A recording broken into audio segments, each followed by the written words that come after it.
down on my blanket, looking up at the sky, while participants slowly made their way out of the house to the yard for the next segment. My heart was really open from our last exercise, and the sunshine felt especially nourishing on my skin. Another participant tromped out to the yard and threw her blanket down, which landed on top of some of the flowers. I heard the plants scream in pain. You've entered into the world of alternate realities. Here, paradigms are shifted, minds are blown, and veils are lifted. Actual supernatural experiences are brought to life through storytelling by the people who experience them.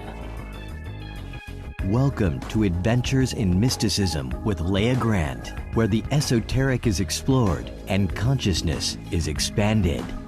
Visit adventuresinmysticism.com to further your spiritual development through Leah's latest offerings.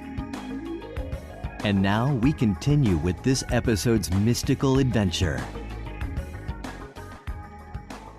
It was an unusually hot day in San Diego. I was house and pet sitting for a friend of mine.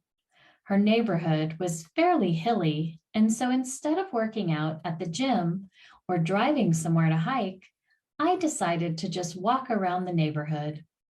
It was midday and midweek, so no one was around. I walked by myself. I started off admiring various landscaping, then moved into practicing getting into a meditative state as I strolled. I was fully in the non-thought state, focusing on my heel-toe, heel-toe, heel-toe rhythm when I heard faintly, "Help me." I stopped. I listened. There it was again. "Help me." I turned my head from side to side.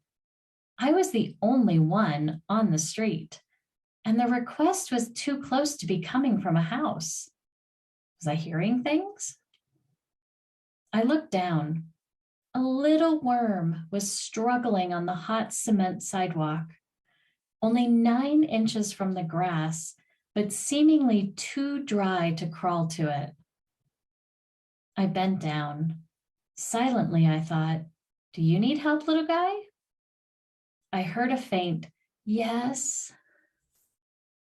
I took out my water bottle and sprinkled a little water next to the worm so it would roll toward him, cooling the pavement, but not blasting him. Then I poured water on my fingers, picked him up, and sat him in the grass. I could feel this barely present wave of gratitude. It sent warmth to my heart, and I smiled as I bid the little worm a happy day and continued on my walk. The next connection experience I had with nature was even more unexpected to me than the worm. I was attending a workshop that focused on calling in your twin flame. The couple hosting the event put it on at their home, which had an expansive yard filled with grass, trees, and flowers.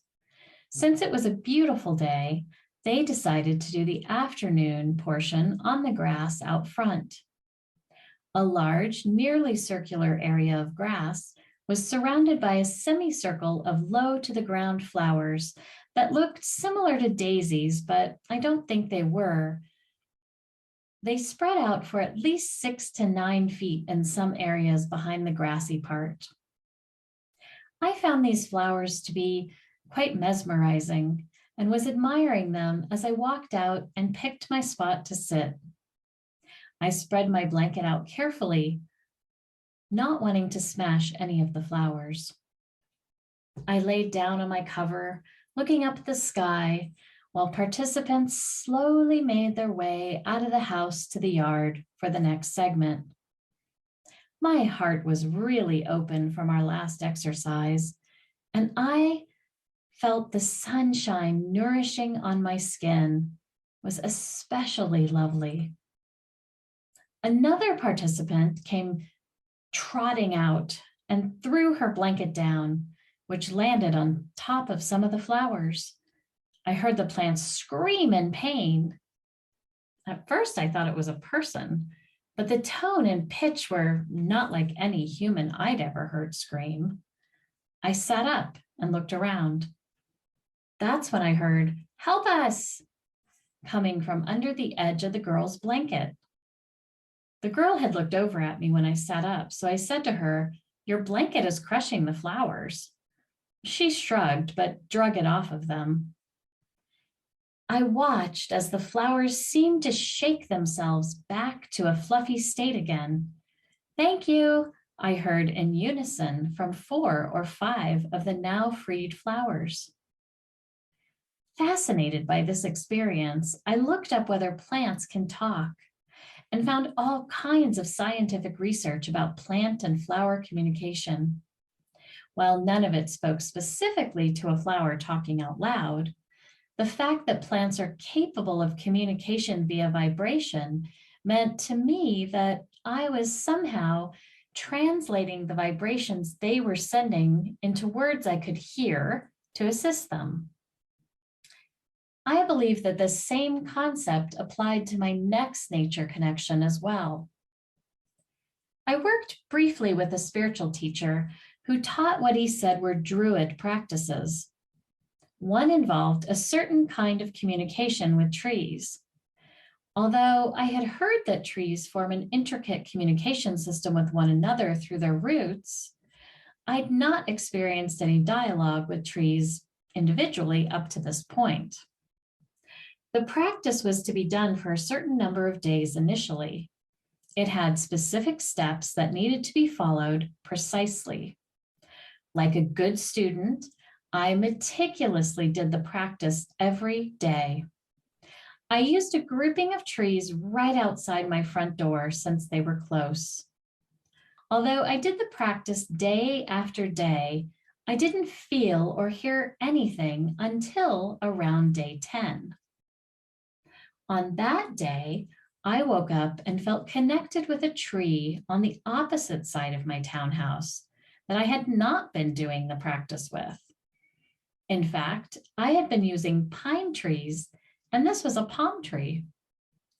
It invited me to do the practice with it. However, it suggested I change up one of the items in a small way. So I did, and what a perspective change. It was as though I could see through the highest point of that tree.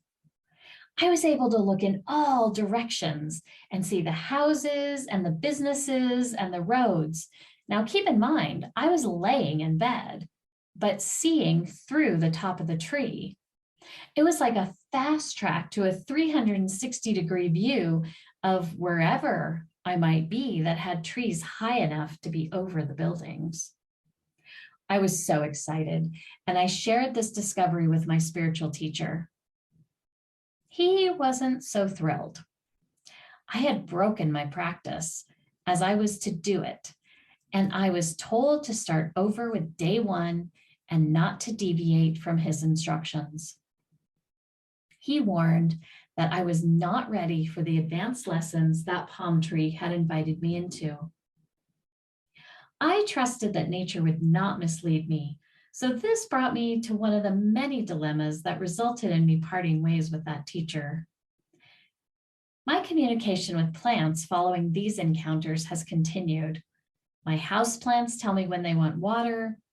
Various other flowers vibrate what I interpret as a smile when I walk by them. And I've even had trees warn me of coming bad weather. What all of these experiences with nature have taught me is that nature is always communicating. Are we listening? Thank you for tuning in. Next episode, I'll share my adventures with child spirits. Until then, remember that your spiritual journey is a supernatural adventure in and of itself. Enjoy the unfolding and embrace the unknown.